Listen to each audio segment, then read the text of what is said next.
السلام علیکم میرے پیارے پیارے ویورز، ویڈیو اچھی لگے تو لائک شیئر اینڈ سبسکرائب کر دیجیے گا۔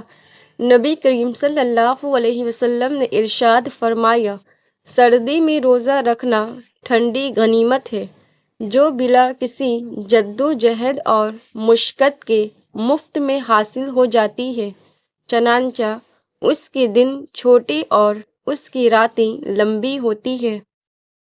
جو شخص ماہ مبارک رمضان میں کسی مسلمان کی غیبت کرے گا تو اسے اس کے روزے کا اجر نہیں دیا جائے گا۔ مومن ڈراؤنا خواب دیکھتا ہے جس کی وجہ سے اس کی گناہ بخش دیے جاتے ہیں۔ ایک آدمی نے ایک چادر چرائی اور اسے اپنے بیٹے کے ہاتھ بیچنے کے لیے بھیج دیا، مگر وہ چادر راستے میں چوری ہو گئی۔ جب بیٹا واپس آیا تو باپ نے پوچھا، کتنے میں بیچی؟ بیٹے نے جواب دیا، اصل قیمت پر۔ درد وہی ہے جو چھپا لیا جائے اور جو بتا دیا جائے وہ تماشا بن جاتا ہے۔ اونچی عمارتوں نے گھیر لیا مکان میرا، کچھ لوگ میرے حصے کا سورج بھی کھا گئے۔ رسول صلی اللہ علیہ وسلم نے فرمایا، کسی غریب کو صدقہ دینا صرف صدقہ ہے اور کسی رشتہ دار کو دینا دو چیزیں ہیں، ایک صدقہ اور دوسرا صلح رحمی۔ جن لوگوں نے خود بھی کفر کیا اور دوسروں کو بھی اللہ کے راستے سے روکا، اللہ نے ان کے تمام اعمال ضائع کر دیے۔ بول نہیں سکتے تو رو لیا کرو، وہ رب آنسو بھی پڑھ لیتا ہے۔ تم پانی جیسے بنو جو اپنا راستہ خود بناتا ہے، پتھر جیسے نہ بنو جو دوسروں کا راستہ بھی روک لیتا ہے۔ ظالم کے ظلم سے نہیں بلکہ صابر کے صبر سے ڈرو، کیونکہ اللہ صبر کرنے والوں کے ساتھ ہے۔ جو چیز تم سے جاتی رہے اس پر تم غم میں نہ پڑو، اور جو چیز اللہ تمہیں عطا فرما دے اس پر تم اتراؤ نہیں۔ اللہ تعالیٰ کا ارشاد ہے، لوگوں اپنے پروردگار سے ڈرو، بلا شبہ قیامت کا زلزلہ بہت ہی بڑی چیز ہے۔ تہجد کی نماز معجزے کا ذریعہ ہے۔ جب تمہیں سارے راستے بند نظر آتے ہیں تب بھی وہ ایک راستہ کھولے رکھتا ہے اور وہ تہجد کا راستہ ہے۔ انسان کو مارتی ہمیشہ محبتیں ہیں، نفرتیں تو انسان کو جینا سکھاتی ہے۔ کچھ تعلق روز کنواں کھود کر پانی بھرنے کے جیسے ہوتے ہیں، لیکن اگر پانی میٹھا ہو تو یہ مشقت بھی گوارا ہو جاتی ہے۔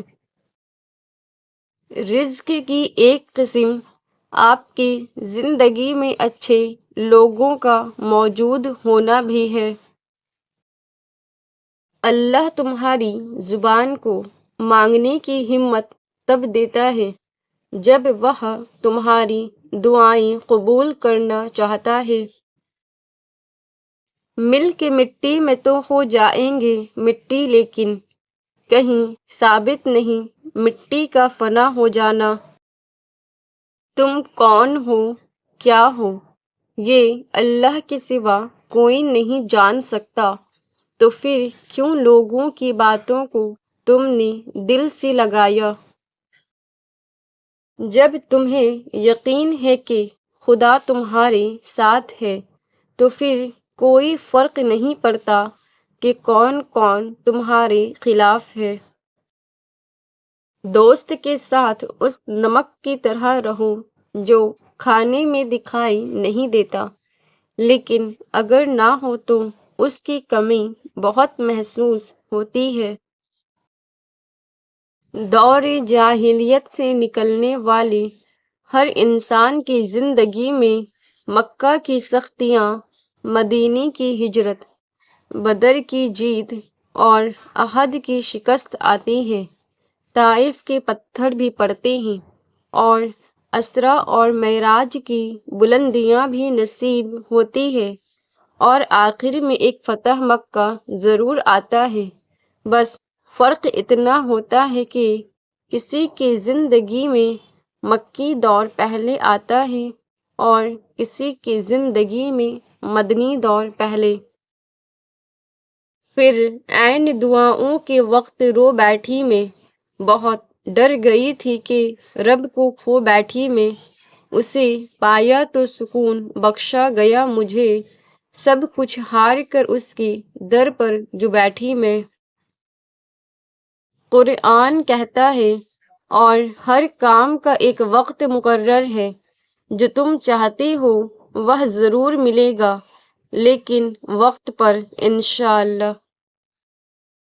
کوئی ناراض ہو تو کتنی منتیں کرنی پڑتی ہے اسے منانے کے لیے، اور ایک اللہ پاک کی ذات ہے جو ایک آنسو سے عمر بھر کے گناہ معاف کر کے مان جاتا ہے۔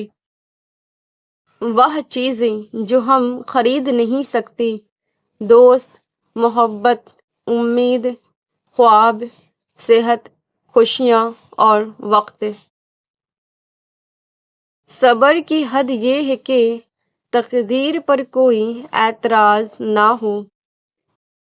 انسان کو اپنے دکھ سیلیبریٹ کرنی چاہیے، جیسے کہ منہ پر ہنسی سجا کر، اچھے سے بال بنا کر، سب سے پسندیدہ کپڑے اور پسند کے رنگ کا انتخاب کر کے۔ کوئی دیکھے تو بکھرا ہوا نہ سمجھے، کیونکہ ہمدردی زہر لگتی ہے۔ دنیا آخرت کی کھیتی ہے، جو بوؤ گے وہ کاٹو گے۔ ہنستی ہوئی ماں سے زیادہ خوبصورت اس دنیا میں کچھ بھی نہیں۔ باہمت لوگ کبھی ہارا نہیں کرتے، یا جیت جاتے ہیں یا کچھ سیکھ جاتے ہیں۔